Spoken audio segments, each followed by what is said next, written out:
कथा जब पूर्ण हुई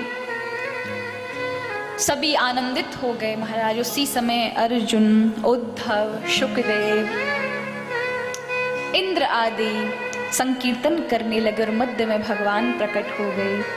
यहाँ कथा के समय नारद जी प्रश्न करते, महाराज इस कथा को सुनकर कौन कौन मुक्त हुए हैं?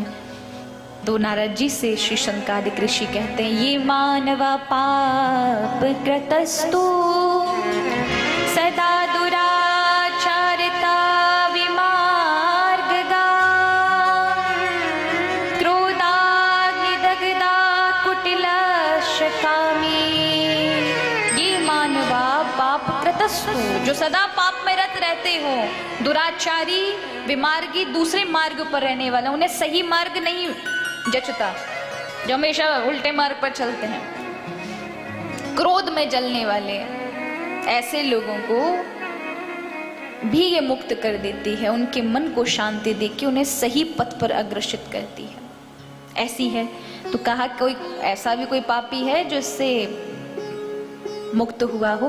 तब धुंधकारी की कथा आती है। आपने सुना होगा कि एक ब्राह्मण देवता थे, उनकी संतान नहीं थी। संत के आशीर्वाद से एक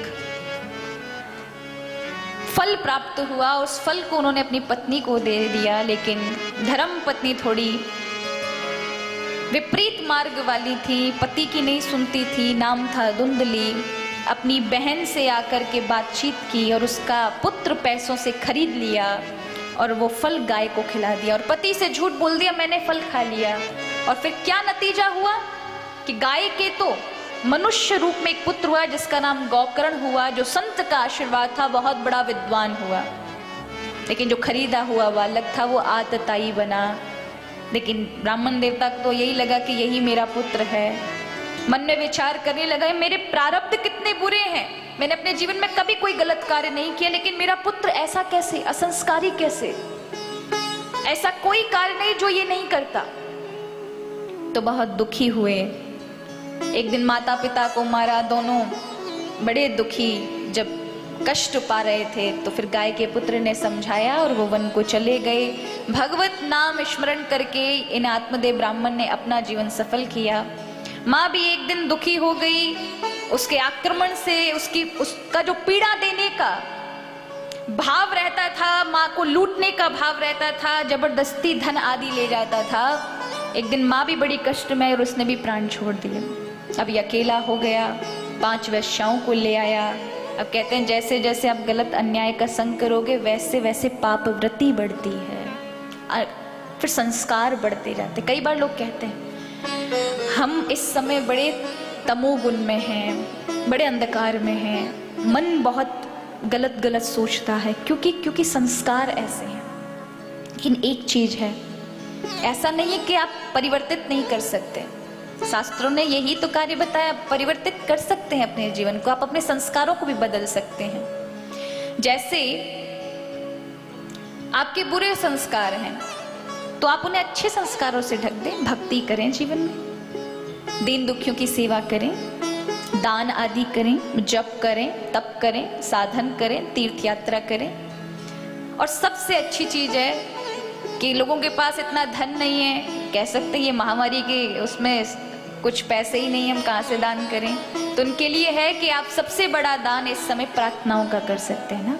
ईश्वर से, प्रभु से प्रार्थना करें सभी लोगों के लिए जो इस समय कष्ट से गुजर रहे हैं, या इस समय जो घरों में हैं उन सभी लोगों के लिए कि सबकी प्रभु रक्षा करें, इस भयानक संकट से हमें बचाएं। ये प्रार्थनाएं तो महाराज फ्री वाली है, जो हर कोई कर सकता है। अगर आप अपनी विचारधारा इतनी ऊंची बनाएंगे, सबके लिए प्रार्थना करेंगे, तो वो सबसे बड़ा दान है। तो यहाँ ये जो धुंधकारी था, 5 वेश्याओं के चक्र में आकर के बहुत बड़ा डाकू बन गया और लोगों को मारने लगा। एक दिन ये 5 वेश्या इसको मार करके, गाड़ करके सारा धन लेकर भाग गई। अब ये महान प्रेत बन गया। तो इसके उद्धार के लिए वही गाय के पुत्र ने श्रीमद् भागवत कथा कराई। जिससे ये मुक्त हो गए। तो कथा बड़े से बड़े जिन्होंने रात दिन पाप किए और पाप करते करते जिनकी जीवन यात्रा समाप्त हो गई और वो महान किसी भयानक वृत्ति में योनि में आ गए, तो ऐसे में भी भागवत कथा उन्हें मुक्त कर देती है। श्रीमद् भागवती वार्ता प्रेत पीड़ा विनाशिनी। प्रेत की पीड़ाओं को भी विनाश कर देती है। महाराज प्रेत तो क्या कहते हैं, 21 पीढ़ियां तर जाती हैं जिनके जीवन में भागवत कथा का आयोजन होता है। यानी जिनके जीवन में एक कथा यदि हो जाए, भागवत यज्ञ हो जाए, तो उसके जीवन की धन्यता हो जाती है। उसकी 21 पीढ़ियां तुरंत भगवत धाम को प्रस्थान कर जाती हैं। वो चाहे कैसी भी योनि में पड़े हैं या नरक आदियों में पड़े हैं, वहां से निकलकर भगवत धाम की प्राप्ति करते हैं। तो यहाँ कथा का महात्म बताया गया। वैष्णवो विप्रो वेद शास्त्र विशुद्धि कृतः दृष्टांत कुशलो धीरो वक्ता कार्यो अति निष्प्रह। वक्ता कैसा होना चाहिए? वैष्णव हो, ब्राह्मण हो, वेद शास्त्र को जानने वाला, दृष्टांत कुशलो, दृष्टांत के द्वारा कुशलता से हर एक चीज को समझाए, ऐसा वक्ता। श्रोता भी वैसे होने चाहिए कि वह सार को बड़े श्रद्धा पूर्वक ग्रहण करें और उसे आत्मसात करें, उसे धारण करें।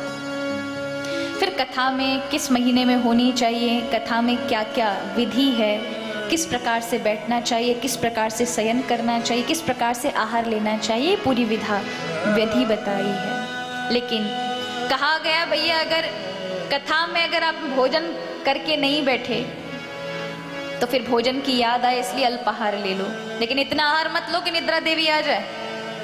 और नींद देवी आए तो महाराज फिर तो आपको समाधि में ले जाएगी सीधे। कथा तो आपने सुन ली, क्योंकि ये निद्रा देवी कौन है?